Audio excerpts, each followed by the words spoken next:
नमस्कार। मेरे निवेश की पाठशाला में सभी मित्रों का पुनः हार्दिक स्वागत है।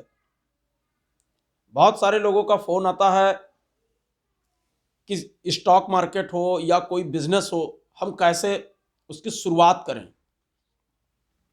शुरुआत करना जितना दिखता है कि बहुत आसान है, वो है नहीं। आते तो हैं बहुत जोश के साथ, लेकिन यहाँ सफलता नहीं मिलती है। कभी इस चीज के ऊपर कभी आप लोगों ने विचार किया? बिजनेस की अगर हम बात करें तो हमारे घर के आसपास हम कोई दुकान खोल करके बैठ जाएं, वही बिजनेस नहीं होता है। धंधे को करने के लिए, किसी भी बिजनेस को करने के लिए कई सारे तरीके होते हैं कि हम धंधे करें। लेकिन जो हमारा परिवेश है, जहाँ पे हमारा जन्म होता है, जहाँ हमारे बाल बच्चे या हमारे जो आने वाली पीढ़ी है वो पलती हैं, उनको उस तरीके से क्या तैयार किया जाता है कि आपके बच्चे बिजनेस करें? उस तरीके का एजुकेशन दिलाया जाता है कि आपके बच्चे बिजनेस करें?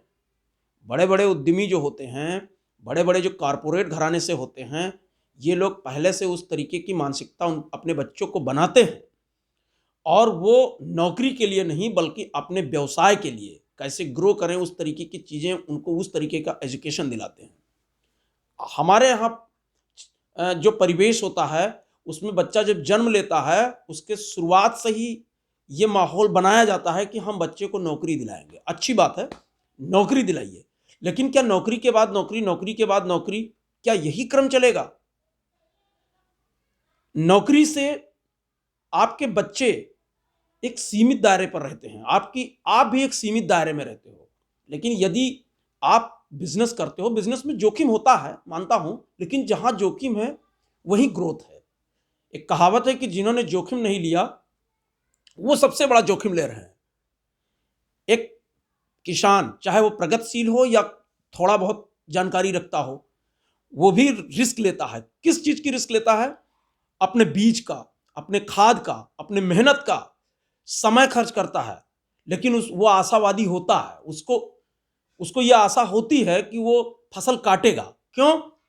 क्योंकि उसको अनुभव है, या तो उसको ये पता है कि हम यहां से फसल काटेंगे, उसको तरीका पता हो जाता है।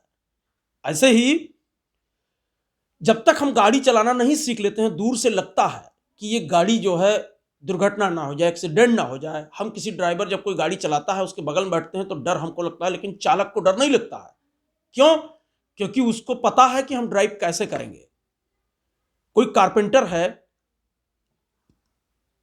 फर्नीचर बनाता है, लकड़ी सड़ रही, गल रही है, खराब लकड़ी पड़ी हुई है, लेकिन जब उसकी वो नक्काशी कर देता है तो उसकी वैल्यू निखर के आ जाती है, क्योंकि उसके अंदर वो हुनर है, वो बना लेता है। हम आप नहीं चला पाएंगे उसके औजार। हम पैरा कमांडो लाखों करोड़ों में से कोई एक बनता है, तब वो सर्जिकल स्ट्राइक पे जाता है। तो क्या जिस क्षेत्र में हम काम कर रहे हैं, क्या उस क्षेत्र के हम पैरा कमांडो हैं? सवाल है पहला। हम अपने बच्चों को एजुकेशन दिलाते हैं शुरू के 18-20 साल, समझ लो कि उसका जन्म हुआ, इसके बाद हम तैयारी कराते हैं कि पढ़े। पढ़ने से पहले कभी आपने विचार किया कि क्या वो नौकरी नहीं पाएगा या बिजनेस नहीं करेगा तो हम नहीं पढ़ाएंगे? आप जोखिम लेते हो उसके एजुकेशन के लिए, उसके ज्ञान के लिए। 18 से 20 साल तक आप उसको पढ़ाते हो, 22 साल तक पढ़ाते हो। इसके बाद हो सकेगा तो वो नौकरी पाएगा या बिजनेस करेगा। क्या नौकरी या बिजनेस नहीं मिलेगा ये सोच करके पहले सोचते हो कि नहीं मिलेगा तो हम नहीं पढ़ाएंगे? नहीं, आप एजुकेशन दिलाते हो। लेकिन कभी आपने सोचा कि 18 से 20 साल, 25 साल तक उसने पढ़ाई की, वो शुरू से लेकर के उसको सिखाया गया कि आप अपना भविष्य तलाशिए। इसके बाद जब आप 55 से 60 साल की उम्र पे पहुंचते हैं, यानी कि बुढ़ापे की दहलीज पर, तब आप अपना बचपन तलाशते हैं। किसी वृद्धावस्था में उस व्यक्ति से पूछिए तो अपना बचपन तलाश रहा होता है, वो पुराने दिन खोज रहा होता है। खोज हम भी रहे हैं अपना भविष्य, और खोज वो भी रहा है जो अपना सारा समय गंवा चुका है। दोनों खोजने में ही लगे हुए हैं, पूरी जिंदगी व्यतीत हो गई। लेकिन जो हमारा क्रीम समय था, जो हमारा ओरिजिनल समय था, जिसको हम युवा कहते हैं, जो हमारा यौवन अवस्था था, उस समय हमने क्या किया? उस समय हमने क्या किया? हमने पढ़ाई तो किया, हमारे जो हमने ज्ञान अर्जित किया, क्या वो ज्ञान अपने लिए यूज किया? हो सकता है कि आपको नौकरी मिल गई हो, लेकिन बारीकी से सोचिएगा, उस समय आपने अपने कुछ समय को बेच दिया है। किसको? जो समय आपको खरीद रहा है, जो आपको यूज कर रहा है, आपकी जवानी खून पसीने को यूज कर रहा है, उस समय के लिए आपने अपने समय को बेच दिया। उसके एवज में कुछ चंद धन या चंद पैसे आपको मिल रहे हैं, उसकी कीमत को समझिए। अगर अगर वो धन मिल रहा है तो भी ठीक है, कोई दिक्कत नहीं है। अगर वो धन मिल रहा है तो भी ठीक है, कोई दिक्कत नहीं है। लेकिन यदि उसके एवज में आप संतुष्ट नहीं है तो जरा सोचिएगा क्यों संतुष्ट नहीं है। कोई भी नेता हो या कोई भी नौकरी करने वाला हो, हर कोई सोचता है मेरा भी एक व्यवसाय होता तो मजा आता। साइड में हर कोई, जो राजनेता होते हैं या कोई भी सक्सेस, कोई एक लेवल पे अगर कोई नौकरी करने वाला आता तो वो सोचता है कि मेरा भी एक व्यवसाय होता। लेकिन कभी सोचा है कि व्यवसाय करने में क्या क्या समस्याएं आती हैं? तो मैं सबसे पहले आपको लेके चलता हूं कि कोई भी बिजनेस करने से पहले क्या समस्याएं आती हैं। सबसे पहले आपको चाहिए एक बड़ी पूंजी। कम पूंजी से आप कोई अच्छा व्यवसाय नहीं शुरुआत कर सकते हो, लेकिन आपको चाहिए बड़ी पूंजी। इसके बाद में आपको समय लगाना पड़ेगा उस बिजनेस के लिए, उस बिजनेस को डेवलप करने के लिए। इसके बाद आपको सुरक्षा चाहिए। अगर उस बिजनेस की सुरक्षा आप नहीं करोगे, कहीं आगजनी हो गया, चोरी हो गया, बहुत सारी चीजें, तो वो बिजनेस ग्रो नहीं करेगा। इसके बाद कोई भी बिजनेस आप डेवलप कर रहे हो तो उस बिजनेस को डेवलप करने में आपको कंपटीशन बीट करना पड़ेगा। आपने अपना कोई वॉशिंग पाउडर बनाया, अपना कोई साबुन बनाया, कोई भी बिजनेस आपने, तो आपको मार्केट में जो बड़ी बड़ी कंपनियां बाजार में टिकी हुई हैं, जैसे डव साबुन हुआ या सर्फ एक्सेल या कोई भी कंपनी, मैं उदाहरण दे रहा हूं, तो मार्केट से उसको इतनी आसानी से कस्टमर छोड़ेगा नहीं। क्यों छोड़े? क्योंकि उसको मिल रहा है, उसको दिखाया जाता है एडवर्टाइज में। तो आपको यह भी फेस करना पड़ेगा। चौथा चीज, बाजार का कंपटीशन। पांचवा चीज, आपके अंदर पारदर्शिता की कमी होगी, पारदर्शिता नहीं ला पाओगे। किसी को एक प्रोडक्ट दोगे तो उसकी कीमत अलग दोगे। अगर कोई 100 में लेगा तो उसको कम भाव में देना पड़ेगा। किसी को 1000 में दो या 10,000 क्वांटिटी दोगे तो उसका भाव अलग होगा। तो आपके साथ बार्गेनिंग भी होगी। ये भी एक चैलेंज है। बिजनेस की सबसे बड़ी समस्या होती है उधारी। सबसे बड़ी समस्या उधारी होती है। इसके बाद सर्विस। कोई भी बिजनेस आप करते हो और वो आपके यहां से प्रोडक्ट ले जाता है, अगर प्रोडक्ट में कोई समस्या हुई तो वो आपसे रिप्लेसमेंट की आशा रखता है। ये भी एक समस्या है। आपको सर्विस देना पड़ेगा। इसके बाद आपको एक मैनेजमेंट की जरूरत है। आप कोई भी बिजनेस करते हो, अगर अच्छा मैनेजमेंट नहीं है, हाई स्कूल या इंटर पास वहां बिठा दिया तो बिजनेस कैसे सक्सेस होगा? उसके लिए आपको कीमत अदा करना पड़ेगा। जब आप बिजनेस खड़ा करते हो तो लोगों के समय को खरीदते हो, यानी चाहे प्राइवेट हो या सरकारी नौकरी, कोई होगा वो भी अपने समय को बेचता है। ऐसे ही आप लोगों को खरीद के लाओगे तो वो आपके लिए काम करेगा। तो एक समस्या ये भी होती है। ऐसे ही आपको एक समस्या और होती है, जब देश में कोई आपातकाल स्थिति आती है तो बिजनेस बंद हो जाते हैं। जैसे कोरोना काल की स्थिति आई तो 5-6 महीने बंद हो गया। उस समय बहुत विकट परिस्थिति होती है। यह भी एक समस्या आ सकती है। इसके अलावा आप कोई भी बिजनेस स्टेबल करते हो तो उसके लिए आपको समय देते हो, बाहर कहीं जाने से एक बंधन में रहते हो, बहुत सारी समस्याएं इस तरीके की चीजें होती हैं। मगर कभी आपने सोचा है कि कोई बिजनेस हो रहा है, कोई बिजनेस कर रहा है, उस बिजनेस में हम थोड़ा पैसा लगा करके उसी बिजनेस को थोड़ा सा पार्ट में खरीद लें और उसके हम हिस्सेदार हो जाए? क्या कभी आपने सोचा है? ऐसी भी व्यवस्थाएं हमारे देश में हैं। और इसको कौन करते हैं? बड़े बड़े कारपोरेट करते हैं। बड़ी बड़ी ये सब जितनी भी इंश्योरेंस कंपनियां ये सब करती हैं। हम इंश्योरेंस तो करवाते हैं अपने फंड को। इंश्योरेंस करवाना अच्छी बात है, अपनी सुरक्षा करें, जोखिम लें। जोखिम जो हम हमारे परिवार पे जो लोग डिपेंड है, आश्रित हैं, इसलिए हमको एक बीमा करवाना चाहिए, हेल्थ इंश्योरेंस करवाना चाहिए। लेकिन ये जो पैसा जाता है इंश्योरेंस कंपनियों के पास, ये करते क्या है? कभी सोचा है आपने? ये सारे के सारे ये सब व्यापार में लगाते हैं, उनको हाथ पांव देते हैं, उस पैसे को विकलांग नहीं करते हैं। हम लोग साधारण भाषा में क्या करते हैं? अपने पैसे को विकलांग कर देते हैं। किसी स्थिर तालाब में भरे हुए पानी की तरह हम उसको विकलांग कर देते हैं। तालाब का पानी सड़ता है, गलता है, धीरे धीरे घट जाता है। नदी का पानी कभी घटता है तो फिर पूरा हो जाता है। वो निर्मल और स्वच्छ होता है क्योंकि वो गतिशील है। आपका धन इन्फ्लेशन से मार जाएगा। तो महंगाई, आपका धन अगर महंगाई की गति से तेज चल रहा है तो ठीक है आपका, और हम लोग सबसे सुरक्षित चीज क्या मानते हैं? जमीन को। लेकिन उसके भी एक दायरे हैं। आप 80 बीघे, 60 बीघे, 70 बीघे, इससे ज्यादा नहीं रख सकते हो। सीलिंग लगेगी, बहुत सारी समस्या है। लेकिन कभी आपने सोचा बड़े बड़े कारपोरेट क्या करते हैं? उनके पास सुनोगे 1000 करोड़, 2000 करोड़, 10,000 करोड़। तो वो क्या करते हैं? वो टैक्स देते हैं, लेकिन अपने धन को बढ़ाते रहते हैं। वो निवेश करते हैं, वो व्यापार करते हैं। तो या तो आप खुद व्यापार कर लीजिए। तो व्यापार की मैंने समस्याएं बता दी। या तो हो रहे व्यापार की हिस्सेदारी ले लीजिए। जब कोई भी कंपनी अपने देश में व्यापार करने आती है तो उसको पूंजी चाहिए। वो पूंजी कहां मिलेगी? वो पूंजी या तो बैंक से ले और या तो पब्लिक से हिस्सेदारी कर ले। गवर्नमेंट ने दो व्यवस्थाएं दे रखी हैं। गवर्नमेंट कहती है कि आप बैंक से अपने संपत्ति को गिरवी रख करके उनसे धन ले सकते हो। लेकिन जरा सोचो कि अगर सभी लोग बैंक से, सारी कंपनियां अगर लोन मांगने जाए तो क्या बैंक के पास उतना पैसा है? नहीं दे पाएंगी। और उतना संपत्ति कितना गिरवी रखें? तो गवर्नमेंट ने एक व्यवस्था दे रखी है।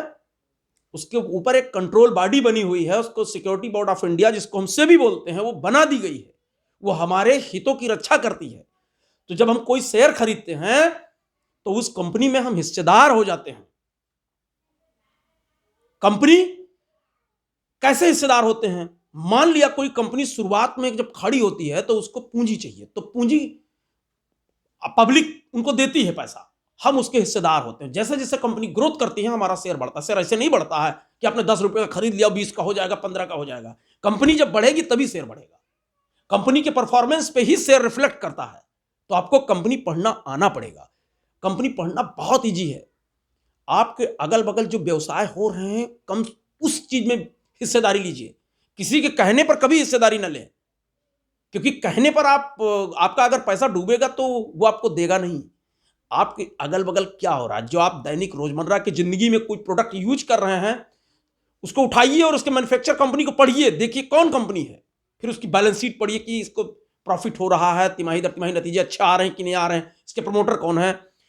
इसके बाद में आप जिस वाहन से चल रहे हैं, जरा सोचिए आपके एग्रीकल्चर की, जो आपके यहाँ जो खेती होती है, उसमें कौन से जो है ट्रैक्टर या उसके पार्ट्स या फोर व्हीलर जो चलाते हैं, इसमें कौन सी कंपनी है, उसको पढ़िए। आप कोई कपड़े पहनते हैं, आप कोई दवा यूज करते हैं, पेस्टिसाइड हो या अपने खाने के लिए, हम जो भी अपने जिंदगी में जो चीजें यूज कर रहे हैं, जो आपको दिखता है, उन चीजों में हिस्सेदारी लीजिए। कभी आपने सोचा है कि फेसबुक जैसी कंपनी, जिसकी कोई भी पूंजी नहीं लगती है और उसको कितना इनकम हो रही होगी?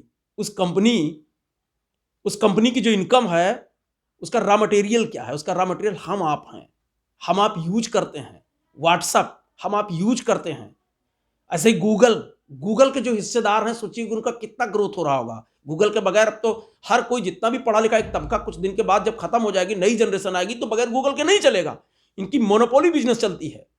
तो ऐसे सोचिए, कभी आपने सोचा कि गूगल के हम हिस्सेदार होते, हम उसके मालिक होते? शेयर का मतलब होता है हिस्सेदारी। आज के समय में कोई नहीं जानता है कि शेयर मार्केट, ना कोई सीखना चाहता है, ना इस तरीके की एजुकेशन दी जाती है हमारे समाज में, ना उस तरीके की एजुकेशन हमारे यहाँ स्कूलों में दी जाती है। थोड़ा बहुत ई कॉमर्स में थोड़ा बहुत सिखाया जाता है इक्विटी, लेकिन प्रैक्टिकल ज्ञान नहीं होगा।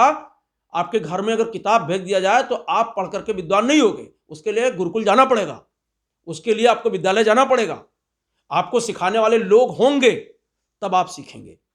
शुरुआत में उंगली पकड़ करके ही घर में सिखाई जाती है तो बच्चा जल्दी सीखता है। तो आपको स्टॉक मार्केट इसके लिए सबसे बेहतरीन तरीका है। जुआ नहीं है। इसको 99% लोग जुआ समझते हैं। है जुआ, लेकिन कैसे? उस तरीके से कि जब हम ड्राइविंग करना नहीं सीख पाते हैं तो हमारे लिए वो जुआ है। हम कारपेंटर की तरह हम लकड़ी नहीं बना पाते हैं, फर्नीचर, तो वो हमारे लिए जुआ है। लेकिन अगर हम सीख करके करेंगे तो हमारे लिए हुनर है, वो जुआ नहीं है। अगर जुआ होती तो गवर्नमेंट इसको कसीनो का दर्जा दे देती। ये बड़े बड़े कारपोरेट, इंश्योरेंस और म्यूचुअल फंड और ये जो है, ये पूंजी नहीं लगाते यहां। ये बड़े बड़े उद्योगपति जितने भी हैं, ये यहां पूंजी नहीं लगाते, ये जुआ नहीं होता। तो वो सीख करके करते हैं। इसलिए हम कभी शेयर मार्केट को ये ना कहें नाच ना आवे आंगन टेढ़ा। ये बात बिल्कुल सही सटीक साबित होती है। उनको, जो लोग नहीं सीख पाते हैं, उनको अपने नाचने पे गौर करना चाहिए। कभी आंगन को टेढ़ा कहने की जरूरत नहीं है। आपको सीखने के बहुत सारे तरीके हैं, आप सीख सकते हैं। तो जब आप स्टॉक मार्केट में आते हो तो सबसे पहले तो आपको कंपटीशन बीट नहीं करना है। आपको उधारी की जरूरत, यहां कोई उधार से कोई मतलब नहीं होगा। आपके पास बहुत कम पैसा है, 10,000 रुपए है, 5,000 रुपए है, तो भी शुरुआत कर सकते हो। 2,500 से भी स्टार्ट कर सकते हो। आप 100 रुपए का भी कोई किसी कंपनी का एक पार्ट ले सकते हो, उसके मालिक हो गया। 1,000 रुपए का। लेकिन सबसे बड़ी समस्या यहां जो आता है, वो शाम को स्क्रीन गड़ा के आंख लगा करके देखता है दिन में कि बढ़ क्यों नहीं रहा है। आपने बैंक में जो पैसा डाला या लाइफ इंश्योरेंस कंपनियों में जो पैसा आपने डाला, 15 साल बाद पेमेंट करते हो, तब क्यों नहीं आप 5 से 10 साल के लिए इंतजार करते हो। आप 5 किसी भी बिजनेस को उठने के लिए, अच्छा बिजनेस जो लोग खड़ा करते हैं, चाहे वो जियो हो, चाहे फेसबुक हो, या कोई भी हो, जो बड़ा सोचते हैं, उनको वो समय भी सोचते हैं। आप अपने खेत में जब कोई फसल लगाते हो तो 6 महीने का समय मांगते हो। जानते हो कि 6 महीने बाद ये काटी जाएगी, 3 महीने के बाद। कोई साल भर वाला फसल लगाता है, कोई 6 साल वाला लगाता है, कोई 10 साल वाला लगाता है, लेकिन समय लगेगा। लेकिन शेयर बाजार में जो रिटेल निवेशक होता है, वो सोचता है कि हम सुबह डालें और शाम को अमीर हो जाएंगे। दरअसल वो करोड़पति नहीं होते हैं, वो रोडपति पहले होते हैं। और करोड़पति होने वाले, उनको 18 से 20% का CAGR रिटर्न मिल जाए, इतना बहुत है। क्योंकि सरकार भी अपने धन को 12 से 15%, 14% ही ग्रोथ मिल जाए, उसके लिए बहुत है। बहुत सारे लोग गांव में वो सोचते हैं कि हमको 2%, 3% पर डे मिले, महीने की मिले। ऐसी कोई, ना तो कोई रोबोट है, ना तो कोई मशीन है। बहुत लोग रोबोट ले लेकर के आते हैं, ट्रेडिंग करवाते हैं। मैं आपको क्लियर कर दूं, ऐसा कोई सिस्टम नहीं। अगर ये रोबोट होता तो सरकार पहले खरीद लेती और लगा करके और पैसे को छाप लेती और देश की कायाकल्प दूर कर देती। तो इन सब चीजों से आप लोग दूर रहें। ऐसा कुछ नहीं है, ये सब केवल अपना एक धंधा है उन लोगों का। शेयर मार्केट एक धंधा है, एक बिजनेस है। शेयर मार्केट एक व्यवसाय है। जो भी पैसा आप लगाते हो, उस धंधे का एक पार्ट खरीदते हो। आप जो पार्ट खरीदते हो, उस पार्ट को CDSL और NSDL देश की सबसे अच्छी डीपी है, मतलब ये सरकार की डीपी है। यहाँ पे आपके सारे शेयर रखे जाते हैं जो एकदम सुरक्षित हैं। आपके ना रहने के बाद अगली जनरेशन को दे दिया जाता है। आप यहाँ दुनिया के किसी भी कोने में बैठे हो, आपातकाल की स्थिति भी आई, लेकिन शेयर मार्केट एक भी दिन बंद नहीं हुआ। सारे बिजनेस बंद हो गए, बेरोजगारी आई, बहुत सारे रोजगार बंद हुए, लेकिन स्टॉक मार्केट फलता फूलता रहा। जिन्होंने 23 मार्च 2020 के आसपास जिन्होंने निवेश करना शुरू किया, आज वो दुगने तिगुने 4 गुने पे बैठे हुए हैं। सारे बिजनेस चौपट हुए, मगर शेयर बाजार, शेयर मार्केट बहुत खूबसूरत बिजनेस है। उसको सीखने की जरूरत है। यहाँ 15 से 20 साल में वो हो जाता है जो आपके आसपास 10-20 जिलों में या आपके आसपास गांव में उस तरीके के बिजनेस डेवलप नहीं कर पाते हैं। तो इसलिए यहां पर 100 गुना, 200 गुना, 300 गुना भी होता है 15 से 20 साल में। हजार गुना तक हुआ है। तो सीखिए उसको। पहले, सबसे पहले सीखने के लिए ज्ञान जरूरी है, फिर थोड़ा सा धन लगाएं, फिर धीरे धीरे सीखिए, फिर उसमें आगे बढ़ते चलिए, फिर समय दीजिए। 3 चीजें जरूरी हैं। जल्दबाजी ना करें, एक एक कदम बढ़ाते चलें।